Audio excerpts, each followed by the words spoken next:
Hello साथियों, मैं doctor Mohammad Khalid Ansari, consultant physician and critical care specialist, Myra hospital and critical care centre. साथियों, आज मैं आपसे जो है ब्लड प्रेशर से जुड़े 8 मिथ्स यानी भ्रांतियों के बारे में डिस्कस करना चाहूँगा। सबसे पहले भ्रांति ये होती है आम अमूमन लोगों में कि हाई ब्लड प्रेशर कोई बड़ी बीमारी नहीं है, जबकि हाई ब्लड प्रेशर एक साइलेंट किलर है जिसके तहत पेशेंट्स को स्ट्रोक हो सकता है, एमआई का खतरा बढ़ सकता है, आंखों की रोशनी कम हो सकती है, किडनी की प्रॉब्लम हो सकती है, इरेक्टाइल डिस्फंक्शन यानी सेक्सुअल प्रॉब्लम्स हो सकती हैं। साथ ही साथ हाथों और पैरों की जो बड़ी नसें होती हैं वो सूख जाती हैं, उसको पेरिफेरल वैस्कुलर डिजीज कहते हैं।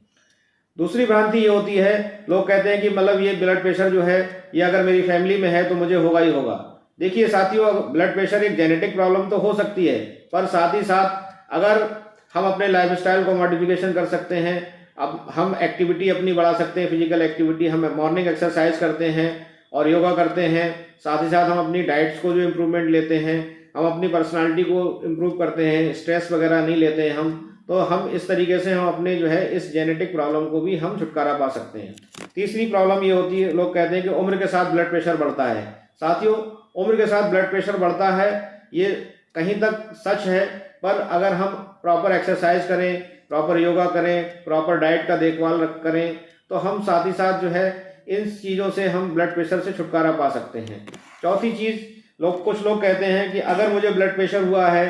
तो मुझे जो है इसका पता लगेगा। कई बार ऐसा होता है कि ब्लड प्रेशर धीरे धीरे बॉडी को खाता रहता है, और जब ब्लड प्रेशर काफ़ी हाई हो जाता है तो उसके जो है कॉम्प्लिकेशन हमारे सामने आते हैं कि हमें जो है एमआई का खतरा हो रहा है, हमारी किडनी जो है फेल हो रही है, हमें धीरे धीरे दिखना धुंधला हो गया, इस तरीके की चीज़ें हैं। तो हमें जो है आफ्टर 40 ईयर की एज के बाद हमें अपने ब्लड प्रेशर को रेगुलर चेकअप कराते रहना है, जिससे हम ये पता लगा सके कि हमारा ब्लड प्रेशर कंट्रोल हो रहा है या नहीं हो रहा है। तीसरी अगली बात, कुछ लोग कहते हैं कि मैं तो जो है नमक बहुत कम खाता हूँ, ठीक है, तो देखिए, या सेंधा नमक खाता हूँ या मैं काला नमक खाता हूँ, तो नमक नमक होता है, हर नमक के अंदर सोडियम होता है, और जिस तरीके से हम देखते हैं कि ब्लड प्रेशर जो है सोडियम से रेगुलेट होता है, तो अगर हम जो है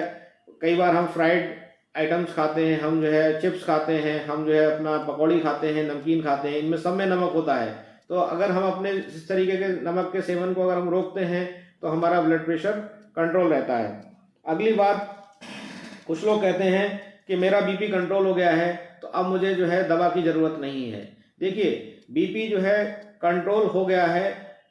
तो वो दवा से कंट्रोल हुआ है। अब आपको अपने डॉक्टर्स के पास जाना है और उससे जो है अपनी डोज को एडजस्ट कराना है।